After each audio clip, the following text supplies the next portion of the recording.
we are back here on the GM. Keep yourself in the loop of everything football on the Golden State Media Concepts Football Podcast. The latest news on and off the field, be it college football, Big Ten, SEC, Big 12, Pac-12, ACC to the NFL. We've got you covered. Listen to the Golden State Media Concepts Football Podcast.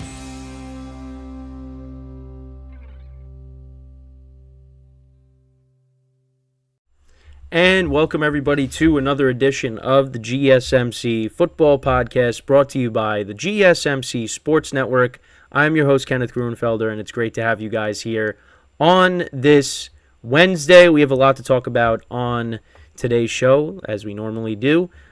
Before I get into that, I just want to take the time to remind you guys to become part of the show, to tip or donate and get your comments recognized. Make sure to go to the following link. That is streamelements.com/gsmcsportsnetwork./tip. Again, that really helps the show. It highlights your comment. I talk about it on the show, and it's a great way to get you, to become part of the show. That's really what it all comes down to, that interaction between the host, myself, and you guys, the viewer. So once again, the link is streamelements.com/gsmcsportsnetwork./tip, and it's also on the ticker displayed on the bottom of the show segment. So with that, let's get into what we are going to talk about. So obviously, not having the show on Monday kind of set us back a little bit, but we will go through some topics for today from the games on Sunday. Starting off with talking about CJ Stroud's performance on Sunday. And he's a guy that I really have not talked about on the show, so we're going to give him some recognition, some love here on the show today. Then in the second part of the show, we will talk about the power rankings that were released this week. I will give you my thoughts on that. Then we will go into talking about the Cowboys and the Eagles game, because there was a lot that went on in that game, and where the Cowboys stand after this past week, even though they lost. And then we will get into Joshua Dobbs' performance for the Vikings and their comeback win against the Falcons. So that's the rundown for the show today. So let's get right into the first topic, which is talking about CJ Stroud and his performance on Sunday. So the Texans, and it was kind of odd because last week the Texans lost 15-13 to the Panthers, a team that really struggles to score points. And going into this game, they were playing against a Tampa Bay team that has lost 3 in a row. After the Bucs started off 3-1, and I came out with that video, are the Bucs legit? Since then, the Bucs have not won a game. This was a big game for the Buccaneers, and the Texans, they've been decent this year. I mean, they went on the road against Jacksonville and upset them. They blew out the Jaguars. They killed the Steelers earlier in the year, 30-6. But the Steelers in a playoff spot right now. So the Texans, they've been a sneaky team this year. And, this game, I mean, the Bucs were winning this game for, majority of the contest. And the Texans came back. And CJ Stroud, as you can see on the title of the segment, of course, he threw for 470 yards on the day. He went 30 of 42, 5 touchdowns, no interceptions. And the Texans were missing Dameon Pierce in this game, so Devin Singletary was the lead back. And the Texans only ran the ball for 53 yards in total. But yeah, I mean, they in the first half, they only scored 10 points, the Texans. In the second half, they scored 29 points. They outscored the Bucs 29-20 in the second half. And you had 3 receivers have over 100 yards receiving in this game. You had Noah Brown, who was their leading receiver. He had 6 receptions for 153 yards and a touchdown. Dalton Schultz, 10 receptions for 130 yards and a touchdown. And he got off to a slow start this year, but he has really developed a rapport with CJ Stroud as of late. And then you also had Tank Dell, who's been, their rookie wide receiver. He's been playing well. 6 receptions, 114 yards, and 2 touchdowns. And Nico Collins also had a touchdown as well in this game. Texans have good young receivers. Nico Collins is a guy that's been around for a couple of years. He's been playing well this year. Tank Dell, who I just mentioned. Now you got Dalton Schultz at the tight end spot. The Texans have a good offense. And CJ Stroud has played very well this season. I mean, his touchdown to interception ratio is unbelievable. It's I think it's what is it? It's 14 touchdowns to 1 interception. That is unbelievable. And he's got 2,270 yards passing this season. He's been great. He really has. And I did come out with the short last night discussing this, but the Panthers, they got to be kicking themselves a little bit because they elected to draft Bryce Young with the first overall pick in the draft. I mean, they gave up all that draft capital. They traded with the Bears, to get Bryce Young. They traded DJ Moore in that trade as well. And, CJ Stroud went after that. It's not looking good right now. Now, what's funny is the Panthers did beat the Texans recently, like I mentioned before. But CJ Stroud has looked like the much better quarterback. And the Texans, I'm happy for them because what's gone on there, it was a mess with all the Deshaun Watson stuff. But they were able to, obviously they replaced him with Davis Mills for the time being. But then you go ahead and you draft C.J. Stroud, and he looks really good. And you got a nice receiving core, a young receiving core. And what D'Amico Ryans has been able to do with that team hasn't gone unnoticed. I mean, they're 4-4 right now. I mean, they're fighting for a playoff spot. They really are. I mean, they're 2 games back of the AFC South. Although I still think the Jags are going to win that, even though the Texans already beat the Jags. And it's going to be tough, but this is definitely a massive. They took a massive step forward this year, and a lot of that has to do with the play of their rookie quarterback. And like I said, I really haven't talked about the Texans that much on the show, but what he was able to do on Sunday was incredible. I mean, this game went back and forth in the fourth quarter. The total score in the fourth quarter was 31. I mean, it was back and forth constantly. Yeah, so let's actually go to the fourth quarter. You thought the Bucs were going to win at one point. So the Bucs tied the game in the fourth quarter with a touchdown, 6 plays, 75 yards, almost 2.5 minutes. Then the Texans, 7 plays, 64 yards. They kicked a field goal. Both teams punted. Bucs went ahead, 37-33. And how many seconds were left? Were left in the game? There's 46 seconds left in the game. And then 6 plays, 75 yards. The Texans went. Stroud, 14 yards to Schultz, 14 yards to Noah Brown, 26 yards to Tank Dell, and then the touchdown to Tank Dell, and that's how they won. And what's crazy about this, and this is something that I forgot to mention, so Kai Fairbairn, their kicker, got injured in this game. So the Texans didn't have a kicker. Okay, you're missing your starting running back, you're missing your kicker. So they ended up having Dan Ungabuale, one of their running backs, kick a field goal. And it was a 29-yarder, and he made it. And then when they got the go-ahead touchdown, is they kneeled the 2-point conversion because you don't want to risk it. I mean, if you throw a pick and they run it back, I mean, it's a tie game. So that was the other thing too. Like they had some issues in the game. The Texans missing their kicker, and I mean, credit to Ungabuale. He made the kick. I mean, I think he was the first non-kicker to make a field goal since Wes Welker. I think that's what. I think that's right. That's what I saw. But because I think you've seen guys kick extra points, but nobody's like attempted a field goal, and that was a big that was a big moment in the game. But that was one of the best games of the weekend. It really was. But obviously, from the Tampa Bay perspective, I mean, now they've lost 4 in a row. They're 3-5. I thought that was a game that they were going to win at that point. I was excited because I'm like, all right, because listen, I'm a Baker Mayfield guy. I want to see him succeed, and I wanted to see them get back on track, and it looked like they were going to, but the defense just crumbled, and CJ Stroud went down the field so fast. And credit to the Texans, man. 4-4. I think they're so. Right now, you got every team, and I talked about this yesterday. You got every team in the AFC North in a playoff spot right now, which is unbelievable. The Texans right now, they're a game out, and they got a big game coming up on Sunday against the Cincinnati Bengals, who are one of the hottest teams in the NFL, and that's in Cincinnati. So it's going to be a tough game.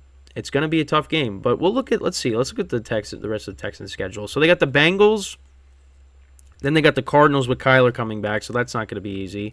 Then you got the Jaguars, that's not going to be easy, although that is at home. Also, the game against Kyler is at home. Then home against the Broncos. I mean, they should win that game. The Broncos have been playing like a little bit better, if you want to consider that. I mean, listen, they beat the Chiefs, and they did win against the Packers, even though the Packers are bad too. But I mean, they looked like they were on their way to having one of the worst records in the NFL, and now they're 3-5. So I don't know, we'll see. Then they're at the Jets, which will be tough, but the Jets can't really do anything on offense. Then at the Titans, that's going to be tough. Will Levis, how he's been playing so far. Then home against the Browns is going to be tough. Home against the Titans is going to be tough. And then you're at the Colts. And the Colts, they could score points. So, yeah, I mean, a lot of these games are going to be tough for them. But you know what? I see wins in there. I mean, I don't think they're going to lose every single game. I'm not saying that. But every game is dicey. Every game is a toss-up. But I will say they play very well at home. They score a lot of points at home. Now, they're going on the road against Cincinnati. It's going to be tough. It's going to be tough. I don't think they're going to win that game, but they could definitely make it close. Well, actually, let's see all the games that they've played so far. So, on the road against Baltimore, they only scored 9 points. Jacksonville, they blew out the Jaguars. They only scored 19 in Atlanta, 13 against the Panthers. So, yeah, I mean, other than when they blew out Jacksonville, I mean, they don't really score a lot of points on the road. So, I mean, now they're playing the Bengals, who are playing their best football. It's going to be a tough game for them. But we'll see. But you know what? Regardless of what happens this year, and I'm getting a scam call right now, but obviously I'm not going to answer that. Regardless of what happens this season, you really got to, tip your cap to what the Texans have been able to do. 4-4 on the season. They got a lot of young players. I think maybe they found the right head coach. It looks like it. But, obviously we'll see how things continue forward. Sorry, my dog just barked. But yeah, I mean, regardless of what happens this year, like I said, you got to tip your cap to what they've been able to do. So, we'll see what happens from here on out.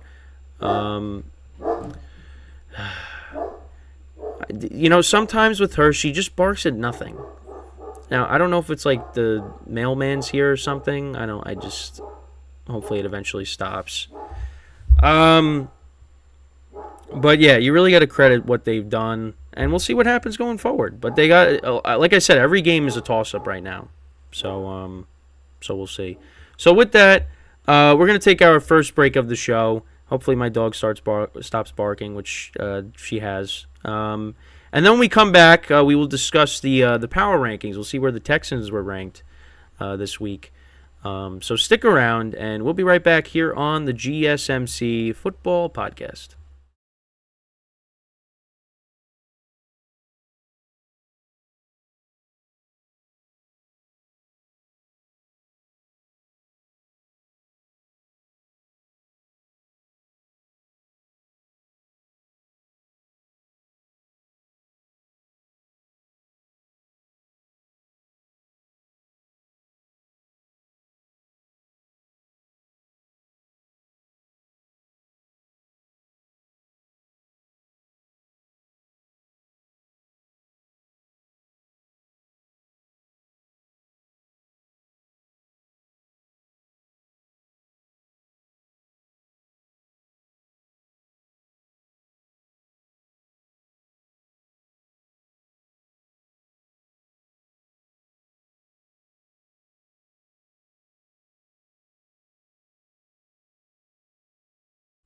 All right, and we are back here on the GSMC Football Podcast. And for the second part of the show, we are going to now go through the power rankings that were released this week.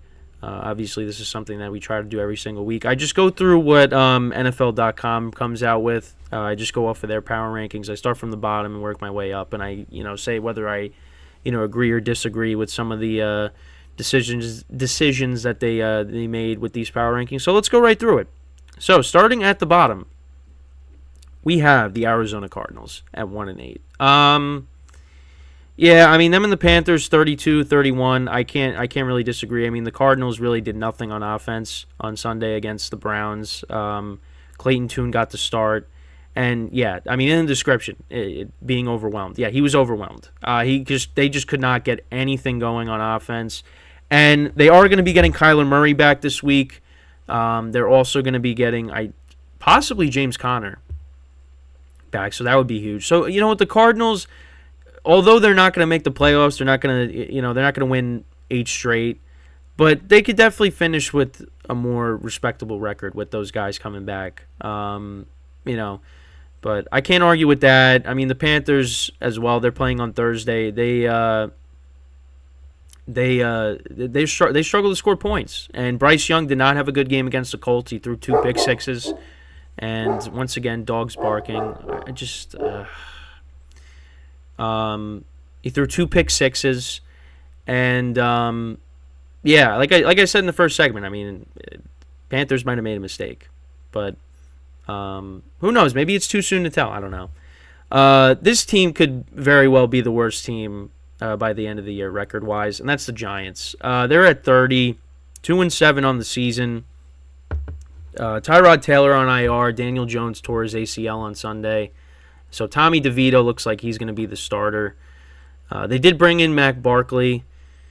Brian Dable knows him from his Buffalo days. Right now they're a 16-point underdog against the Cowboys. I mean, this team, I'm going to be honest, I really don't think this team's going to win another game. I really don't. Because they can't score points. What a disaster this season has been for the Giants, really. I mean, it's been awful. It really has. And listen, I said it yesterday, I feel bad for Daniel Jones. I just, as much as listen, I said I didn't believe he was the guy. I didn't see us winning a Super Bowl with him in the future. But I did not want to see that. I really wanted to get a fair evaluation of what he can do, and we just never got that because the offensive line was terrible. You had Saquon getting hurt. The weapons, you bring in Waller, but the receivers, I mean, there's a lot to be desired with them, not including Jalen Hyatt. I think Jalen Hyatt could be a good player. Just got to throw the ball to him. And unfortunately, when you don't have a bad offensive line, you have no time to do that. So I think the Giants can end up being the worst, finishing with the worst record in the NFL. But we'll see, because this other team might have something to say about that, and that's the Patriots. 2-7 on the season. They're going to be playing in London against the Colts. Mac Jones threw a pick at the end of the game when they were driving to, try to win the game against the Commanders. And the crazy thing is, Bill Belichick's job status. It's possible. There was somebody tweeted out, and I forget who it was, but they said that it's possible he might not finish the season, depending on what happens on Sunday. And I'm like, really? But we'll see. It does not look good. Does not look good for Belichick and the Patriots right now. They are 2-7. Then you got the Bears, who are 2-7. I mean, they played a competitive game against the Saints, even though they had 5 turnovers in the game. I don't know how the Saints did not win by more than a touchdown in this game. And I'm saying that because I picked them in my spread pool, and they had so many chances to cover, and their offense just could not get any points. And then they were kicking a field goal, and they missed it. Hit off the crossbar, or the goalpost. So it just, whatever. But the Bears, I mean, we'll see what happens on Thursday. They're 2-7. It doesn't seem like they're going to be doing anything. And who knows when Justin Fields is going to come back? I mean, is it going to be Bajan again this week? I would assume so. Then we got the Rams at 27. They went down 6 spots. They're starting to listen. The beginning of the year, they beat Seattle on the road, and you're like, okay, maybe the Rams are going to be decent this year. But they've lost 3 in a row now. Right, 3 in a row. They haven't looked that good. They have not looked that good recently. Stafford being hurt, and they actually did sign Carson Wentz, which I think is something that the Jets should have did instead of let's sign Trevor Siemian and just keep starting Zach Wilson. I would have signed Carson Wentz. As much as Carson, and I'm not trying to talk up Carson Wentz like he's the one from 2017. I'm not saying that, but Carson Wentz is better than a lot of backup quarterbacks. He's better than Brett Rippon. So the Rams did the right thing. Rams did the right thing by signing Carson Wentz. Because if Stafford misses more time, at least you have a quarterback that can at least generate points. And you know what? You got Cooper Kupp, you got Puka Nacua. I think Carson Wentz could be okay, but he's got a turnover problem. So, but I don't expect the Rams to really do anything at this point. They're 3-6 now. It's not looking good. 26, you got the Commanders. With their win over the Patriots. I really did not see that coming, to be honest. I thought the Patriots were going to win this game. But Sam Howell looks good. I think, you keep surrounding him with more talent. I mean, Eric Bieniemy calling plays. You know what? I think they got something there. And this is after they traded away, Chase Young and Montez Sweat. They're 4-5. They're going to finish with the respect. They're going to finish around 500 this year. But you got to like what you've seen from the young quarterback. Commanders are at 26. Raiders at 25 after their win against the Giants. They're going to be playing the Jets now, so we'll see what happens. But, they're 4-5. Let's see if they could ride the ship here, get back to 500. It's definitely possible when you're playing against the Jets who really can't generate any points on offense. We'll see. And then you got the Broncos at 24. They're coming off of a bye. They'll be playing Buffalo this week. And listen, however you want to look at it, I got to say the defense is playing a little better, right? Is it okay to say that? I feel like we could say that. Russell Wilson hasn't been bad this year. So, right now you look at them as a bad team. But, now they're playing Buffalo, a team that's been struggling. I don't know. We'll see. Maybe I'm being too positive with them. Packers, they jumped up a couple of spots with their win over the Rams. I'm not really buying into that because, Brett Rippon was just horrible. But, listen, the Packers finally gave Aaron Jones the ball more. He had a decent game. He had a touchdown. So, I don't know. Maybe the Packers, get right. Jordan Love, plays how he did at the beginning of the year as opposed to what he's been doing right now. I don't know. We'll see. Let's see. Then you got the Titans at 22. Will Levis looks good. He's been looking good so far. So, we'll see what he does against the Bucs, who are ranked above them. But you got to be encouraged with what he's been able to do so far. So, then you got Tampa Bay at 21. They're reeling a little bit, losing 4 in a row. And you hope that, I'm hoping that they could get right. But we'll see. Then you got the Falcons at 20. They dropped a few spots. So they're 4-5 now. Yeah, now the Saints are in first place in the division. So, I really have no idea who's winning that division. It might come down to the last week of the season. So, but you would like to think the Saints would win it. Because, I feel like right now they're the team that should win it, but I don't know. Then you got the Colts at 19. They jumped up 4 spots. Listen, this team's going to finish around 500 too. They could score points. Gardner Minshew hasn't been bad. You get Jonathan Taylor back. Yeah, I don't really think this team's going to make the playoffs, but next year they could be a good team when you got Anthony Richardson coming back and you have a good draft. You sign some free agents. Who knows? Jets went down 5 spots. That loss against the Chargers was awful. The defense played great. They held Herbert to 136 yards passing, but the offense really is what hurts this team. And you really wonder if Aaron Rodgers was healthy playing, what would this team look like right now? But then again, and it's true, this offensive line is terrible, and Rodgers probably would have got hurt regardless because they just cannot protect Zach Wilson, even though Zach Wilson has been bad.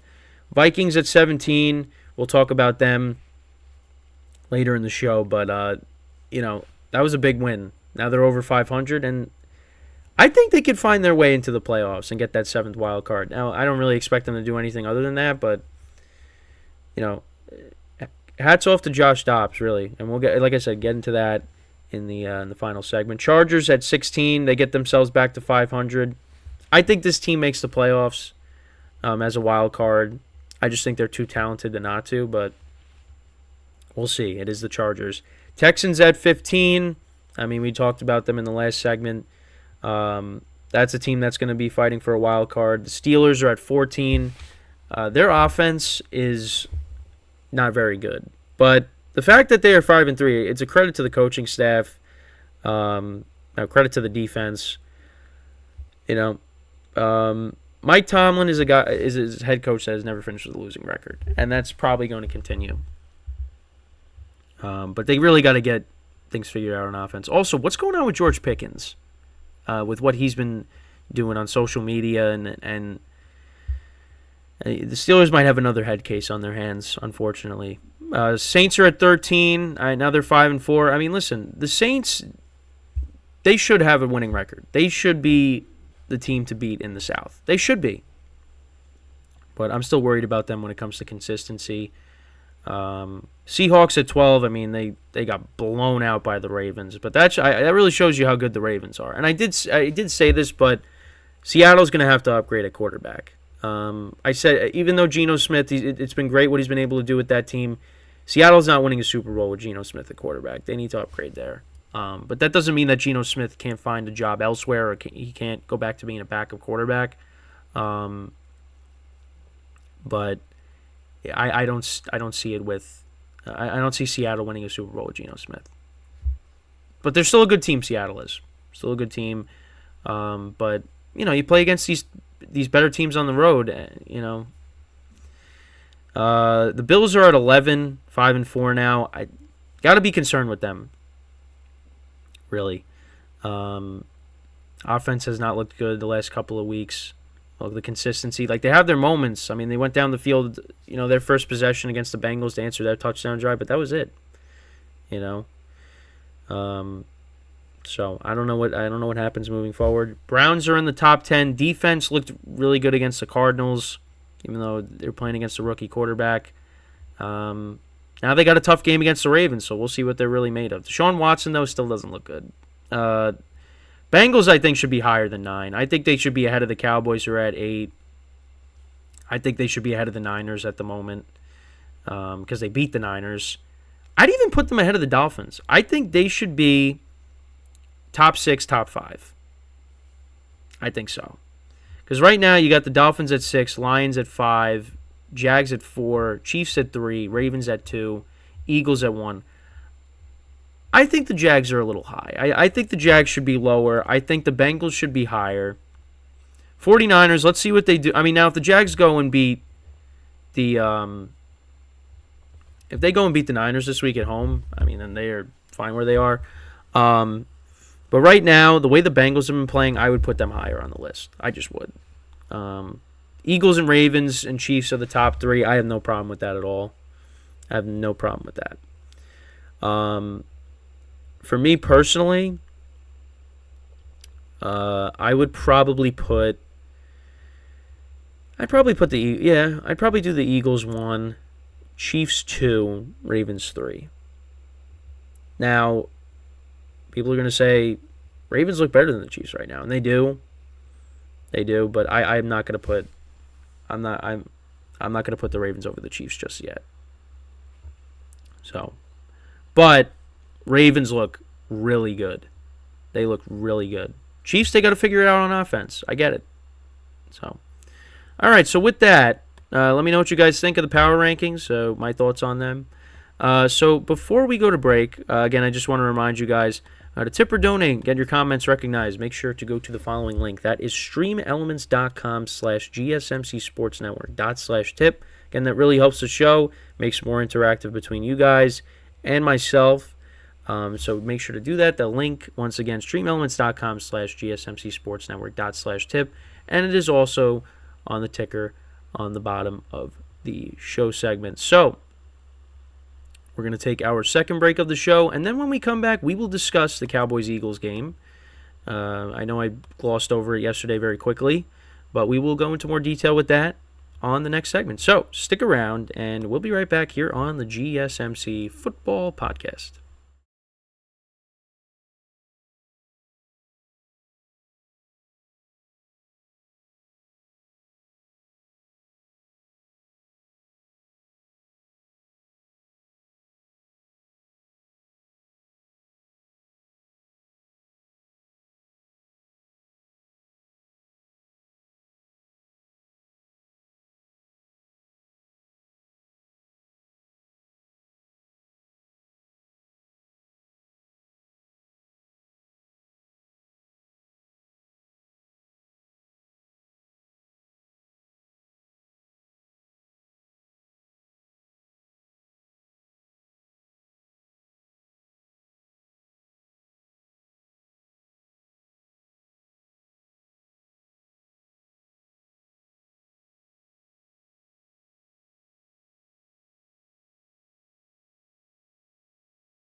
All right, and we are back here on the GSMC Football Podcast, and for the third part of the show, we're going to discuss the game from Sunday between the Cowboys and the Eagles. And I know I went over it very quickly yesterday, but I did say I wanted to make sure that we, talked about it in more detail.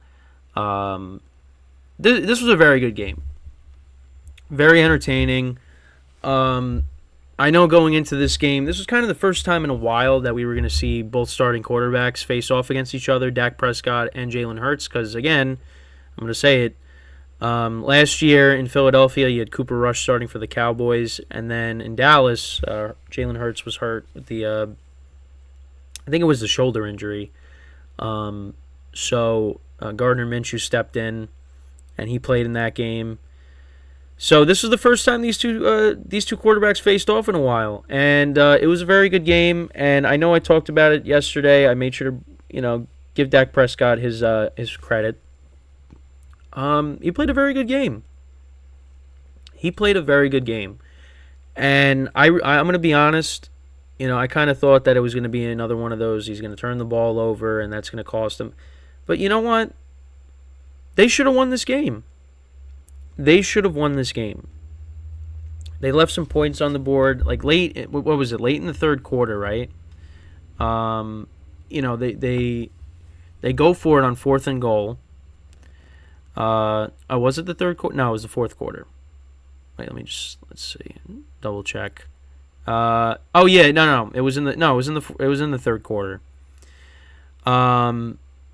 Dak Prescott threw a pass to Schoonamaker, the tight end, and originally it was a touchdown, but they ruled that his knee was down short of the goal line, and Cowboys ended up not getting a touchdown there.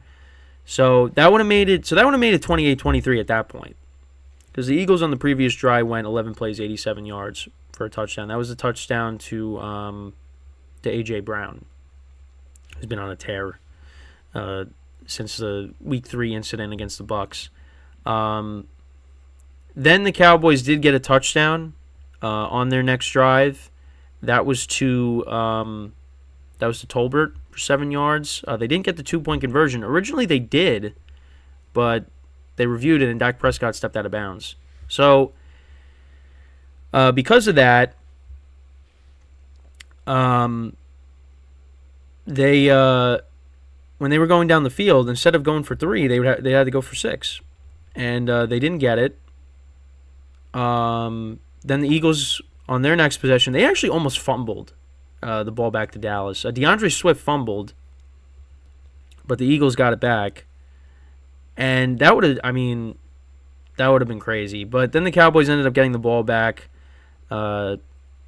It was on 3rd and 26. Dak threw to CeeDee Lamb for 23 yards, but he was short, and he tried to lateral it to somebody, but it ended up not happening, and the Cowboys lost a tough game there. Eagles are 8-1, Cowboys are 5-3. I mean, the wild card. I mean, you're 3 games at this point, 3 games back of the division at this point in the season. It's going to be tough to come back from that. I think the wild card is. I mean, the wild card all along, in my opinion, was going to be what the Cowboys were going to end up with. I didn't see them beating the Eagles out for the division, but you got to be encouraged with what you saw from them. And this is against a division rival, so obviously these teams know each other very well. And I did say, like, I wouldn't be surprised if the Cowboys won this game. You know, I gave them a decent shot because, you know, with the Eagles, listen, they're 8-1. Ultimately, right now, they're in the driver's seat for home field advantage once again. Jalen Hurts actually got banged up in this game. He had a knee injury, but it doesn't seem like that's going to make him miss any time. And the Eagles actually got a gauntlet coming out of the bye. They're at Kansas City, then they're home against Buffalo, and then they're home against the Niners. I think those are the 3 games for them coming out of the bye. So we're really going to see what the Eagles are made of, you know, these 3 games. Now, I mean, the Bills don't look that good. The Niners, I mean, they've been struggling, and we saw what they did to them in the championship game. Right now, like, I'd favor the Eagles against the Niners. If the Niners are still playing like how they were at the beginning of the year, I'd be leaning the other way, but right now I'm leaning towards the Eagles with that game. In Kansas City, I'm really excited for all 3 of these games coming up. I mean, that game in Arrowhead with those 2 teams, that is going to be. I'm really excited for that game. That's. I mean, in my opinion, that's the 2 best teams in football going at it. And I know I'm going to get some hate disrespecting the Ravens, but right now I'm putting the Chiefs slightly ahead of the Ravens.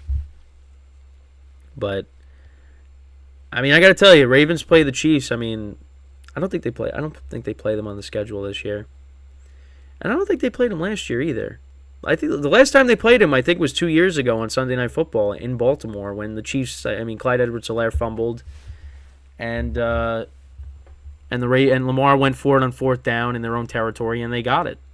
I think that was the last time they played each other because they didn't play each other last year. Let's see, do they play the Ravens this year? No, they don't. So the next time we see Lamar and Mahomes play each other is possibly in the playoffs. And that was like the matchup. That was supposed to be the matchup because you had Lamar winning MVP, Mahomes winning MVP in a Super Bowl, and you're like, yep, this is going to be the next, Manning versus Brady. But since then, like, Josh Allen had his stretch where he was, one of the best quarterbacks in the NFL. Then you had Joe Burrow, and the Bengals going to the Super Bowl. Lamar has kind of been forgotten because of the injuries. But, we'll probably, I would assume we'd see that matchup in the playoffs possibly. So, and that would be a heck of a game, of course. But we'll have to wait and see. But yeah, but it's because of the injuries that Lamar's kind of been forgotten. So, yeah, wow, I just went off on like a huge tangent. I was like, oh, yeah, that's right. We're talking about the Cowboys and the Eagles. But yeah, this is what happens. But yeah, so right now I would say the Eagles and the Chiefs are the 2 best teams in football. So the Eagles, that's what they're going to be going up against. And they come out of the bye. So we'll see what happens with that. For the Cowboys, now they play the Giants this week. So it's a game that could, whenever they come off of a tough loss, then they play the Giants. Yeah, they take out your frustrations on the Giants at home. I mean, that game might be like 45 to like 3 or something. That game is going to be not going to be fun. And I just realized the Giants play the Eagles on Thanksgiving. And I've said that before. So now we don't have Daniel Jones. Now, I mean, at least if we have Tyrod playing, like, okay. But if we're going into Christmas and we got to watch Tommy DeVito or Matt Barkley against the Eagles, I don't know why I don't know why the Giants are playing on the holidays. I mean, we had them playing on Thanksgiving last year against Dallas, then this year we're playing the Eagles, and they're not even home games. Oh, Thanksgiving, obviously. Cowboys and the Lions are always playing at home. But, I mean, why are you putting the Giants on these big games? That's the life of a Giant fan right now. So, but the Cowboys, listen, they played a good game against the Eagles. Dak Prescott played a very good game, and that's what he could do. Now, I don't look at him as an elite quarterback. I don't. But what he did on Sunday, that's his ceiling. That's Dak at his full potential. Flawless game, no turnovers. And if he could do that and not turn the ball over, yeah, Cowboys are going to be a tough out. They are. Now, people are talking about what I've been saying too, is, that they're struggling to run the football. Tony Pollard hasn't looked the same player. So you want to see them run the football better. They're getting the ball to CeeDee Lamb, which is exactly what they should be doing and have been doing. You'd like to see Michael Gallup and Brandon Cooks, step up a little bit. The tight ends have looked good. I mean, Jake Ferguson, he's looked good. So, listen, no one's going to forget the 42-10 blowout against the 49ers. But, listen, the Cowboys are going to be, they're going to be a tough out. Now, I don't expect them to go to the Super Bowl. I'm not saying that. But they play like they did on Sunday, and they cash in, and they don't have those screw ups at the goal line. They are gonna be a tough team. They are gonna be a tough team. So we'll see what happens. But they did lose this game. But you know what? If they embarrass themselves, then I really wouldn't take them seriously. But the fact that they were able to play this kind of a game against the Eagles, that showed me something. So obviously, when the playoffs come around, they could beat anybody. Anybody can be beat.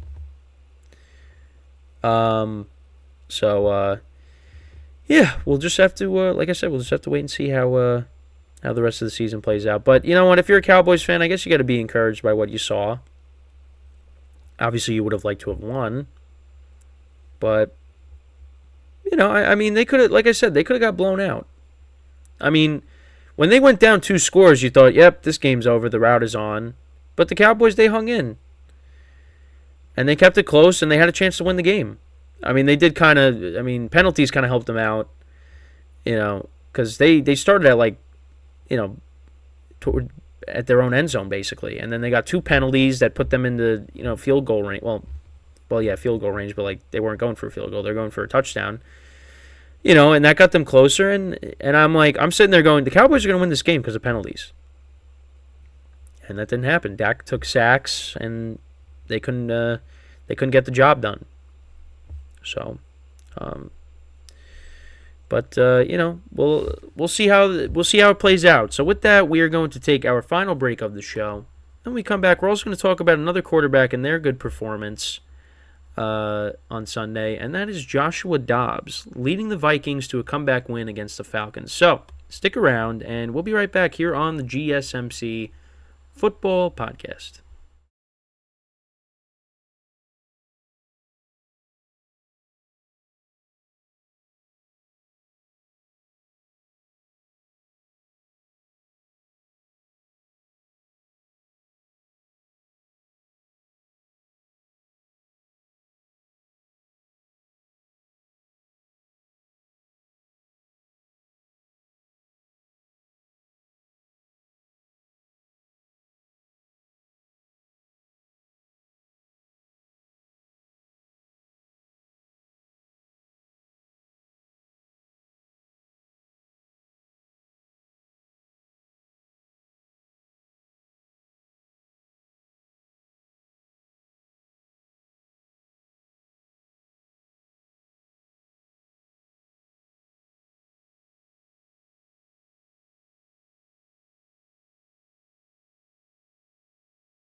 And we are back here on the GSMC Football Podcast. And for the final part of the show, we are going to talk about Joshua Dobbs and his performance on Sunday to defeat the Atlanta Falcons 31-28.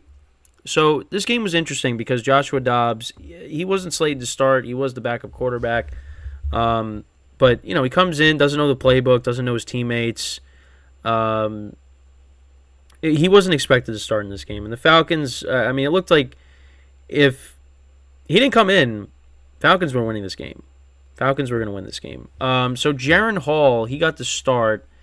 He only went 5 for 6 for 78 yards, but he left the game with a concussion. So Dobbs had to come in relief, and he led the Vikings to a win. Now, it didn't start off good because he gets put in, and he got sacked in the end zone by Calais Campbell for a safety. And at that point, it was 11-3 at one point, and then I just thought, listen, Dobbs doesn't know the playbook. I mean, it's a tough spot to get put in. Vikings, I don't think, are winning this game. But that wasn't the case. The Vikings, once it was 11-8, or 11-3, on their next drive, they went 13 plays, 75 yards, over 4.5 minutes in terms of the time of possession. Dobbs connected with Alexander Madison for a 2-yard touchdown pass. So the Vikings were then within 1 of the Falcons. And that was the end of the first half. Then the Vikings opened up the second half with a fumble. Falcons capitalized with a field goal. Vikings then got a field goal on their next possession. Falcons scored a touchdown. I think that was... that was the Jonnu Smith play for 60 yards. And you got to look at on the other side. The Falcons are starting Taylor Heineke instead of Desmond Ridder because Desmond Ridder just hasn't played well lately. Well, really the whole season. And Heineke did okay. So then the Vikings punted. Falcons fumbled. Bijan Robinson fumbled. So I don't know. I guess he's in Arthur Smith's, I don't know. Arthur Smith's doghouse, I guess, because, that's why he's not being used, I guess. I don't know. It just doesn't make sense why he doesn't get used, but I guess because he turned the ball over there at that point. So then the Vikings got a touchdown. Joshua Dobbs, 18-yard scramble. They got the 2, tied the game up. Then the Falcons, Taylor Heineke throws a pick on the first play of their drive. Vikings get a field goal. Then the first 2 possessions in the fourth quarter were punts. Falcons got a touchdown. Tyler Algier, a 5-yard touchdown run. And then the Vikings, 11 plays, 75 yards, under 2 minutes. Joshua Dobbs connects with Brandon Powell for the touchdown. And the Vikings ultimately win the game, 31-28. And you got to give Dobbs a lot of credit because that was not an easy spot to get put in. I mean, this was similar to what happened with Baker Mayfield when, the Rams signed him and he didn't know the playbook or anything, and he let it come back and to beat the Raiders on Thursday Night Football, which I could not believe. Dobbs, he comes in, doesn't know anybody, didn't expect to play, and Jaron Hall gets hurt, and he's got to learn the cadences on the sideline. He's taking snaps from the center, get himself up to speed. And they were saying how Kevin O'Connell was, whenever the offense was on the field, he would tell Josh Dobbs through the earpiece what routes the receivers are running. And and you got to give Josh Dobbs credit. I mean, he the Cardinals, those last few starts weren't pretty. They got blown out a few times, but he was decent with the Cardinals. And the Vikings, they made the right decision going out and trying to keep this season alive and get him because Kyler Murray was coming back. So the Cardinals, they're going to roll with him the rest of the way this season. This gives Josh Dobbs a chance to really improve his value. His value keeps going up. If he keeps playing like this, maybe gets a starting gig elsewhere. But, it really just makes you wonder, for certain teams, why they just stick with their quarterbacks. You look at, the Jets. The Jets couldn't go out and trade for Josh Dobbs and start him over Zach Wilson. Why? It doesn't make sense. The Vikings, the Rams, they go and sign Stafford. The Falcons, they bench Desmond Ridder. They start Taylor Heineke, who I know Heineke didn't play bad, but the interception obviously was costly. But it doesn't make sense why some of these teams they just are like, we're gonna tough it out with this guy. You gotta at some point you gotta do something. And the Vikings, they got put in a tough spot. They were playing good football, and Kirk Cousins tears his Achilles, and they could have easily just been like, well, we can just tank, mail it in. But no, they trade for Josh Dobbs for a late round pick, and they got a chance to make the playoffs still. And Justin Jefferson might be back this week, possibly. If not this week, maybe soon. So you get him back, and the way Addison's playing, T.J. Hawkinson's been playing well. You got Osborne as your number 3. Powell has made some plays for them. The Vikings, yeah, they could be a playoff team with Josh Dobbs at quarterback. Now, again, I don't expect that. If they're going on the road playing San Francisco or Philadelphia, whoever it is, I don't expect them to win. But you got a chance to make the playoffs, try to make it. And that's what they're doing here. Listen, give Josh Dobbs credit. Listen, the story, and he's been around for a while. He's been bounced around. He's been with so many teams. The Titans last year. I think he was with the Browns. Yeah, he was with the Browns. He was with the Steelers originally. He's been all over the place. Now this year he's with the Cardinals, and then now he ends up on the Vikings. He's been all over the place. But you know what? This is a guy that can be a backup quarterback, for your team. Listen, I think he could get a starting gig somewhere depending on, what a team's doing. He could be a bridge quarterback. But this is a guy that's definitely earned, the right to, start games and be on a roster and contribute. And that's exactly what he's doing.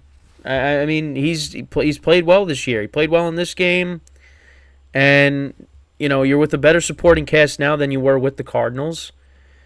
So let's see what he could do. And you get Justin Jefferson back. That only helps. It's not like he's the best receiver in the NFL when he's healthy, or one of the best. Obviously you're going to have your arguments: Tyreek Hill, Devontae Adams, if he's playing with the right quarterback.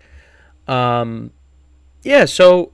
It was great. And again, I got to bring up the spread pool. I did take the Falcons, but if I would have known that what was going to happen, I would have taken the Vikings. Even though Dobbs doesn't know the playbook, but because Jaron Hall came in, against Green Bay and didn't do anything. So if he played the whole game, I really don't think the Vikings would have. I don't think the Vikings won this game without Dobbs. And the Vikings have now won 4 in a row. Right? Yeah, they're 5. They're 5-4 now. Listen, this team can make the playoffs. This team could definitely make the playoffs. You want to see more from their running game, but now with Cam Akers tearing his Achilles, I don't really know what to expect there. Alexander Mattison hasn't been that good. He's had a few touchdowns. He's had a couple of receiving touchdowns. Does he have a rushing touchdown this year? I feel like he doesn't. Hold on. Let's do a dive here. Let's see. Alexander Mattison. No. He has no rushing touchdowns this year. I think he has 2 receiving touchdowns. That's it. That's crazy. But now with Cam Akers getting hurt, he's gonna have to step up. So, we'll see what happens. We'll look at the Vikings schedule now here. Last few minutes of the show here. So the Vikings coming up, they got the Saints at home, which is a winnable game. Then you're at Denver, which Denver's not an easy place to play, but I think they can win that. Home against the Bears, you can win. At the Raiders, definitely going to be a better Raiders team than what you would have originally thought. Then at the Bengals, home against the Lions, home against Green Bay on Sunday night, New Year's Eve, and then at Lions. So, yeah, there's some tough games coming up on the schedule, but you know what? The Vikings right now, I think they could sneak in as a wild card. I think they can. Right now they are in a wild card spot. They're a game and a half up on some of these other teams. Sorry, holding back a sneeze. It's literally the worst when you got a sneeze on these live broadcasts here, because yesterday it almost happened. I'm trying my best here with that. I think we're good now. But yeah, so the Vikings 1.5 up on the Commanders, on the Falcons, 2 games up on the Bucs, the Packers 2.5 games up on the Rams, Giants, Bears. Well, Giants and Bears are 3.5, but we're not really gonna count those teams. Even the Rams, they're slowly fading away. But yeah, I mean, anything is possible. Anything is possible. And then you got Dallas and the Seahawks, who are a half game up on them. So yeah, I mean, listen, I think the Vikings. And you know here's the weird thing: they're 1-3 at home, 4-1 on the road. That's interesting. Yeah, like that's good. I mean, that's good though. I mean, 4-1 record. I mean, well, the 1-3 record at home is not good, but the 4-1 record on the road. I mean, that's great. Like, you want to see that. So, but yeah, credit to Josh Dobbs. Tip my hat to him, and we'll see what the Vikings can do moving forward. But yeah, that's pretty much it for the show today. I'm happy today we didn't have any issues streaming. We have like a little bit of a different way that we're streaming though than originally, but yeah, no, I was happy to be able to get the full show in. Of course, yesterday was kind of crazy with what happened, and of course Monday we didn't have a show, so that kind of set us back. But hopefully this won't happen again.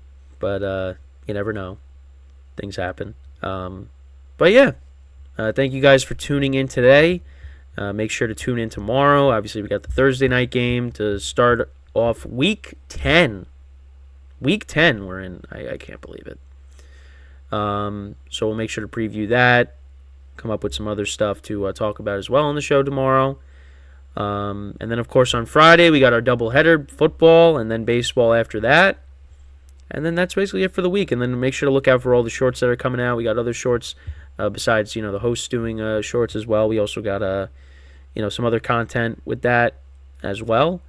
So, make sure to, leave a like, comment, and make sure to subscribe to the channel. We appreciate that.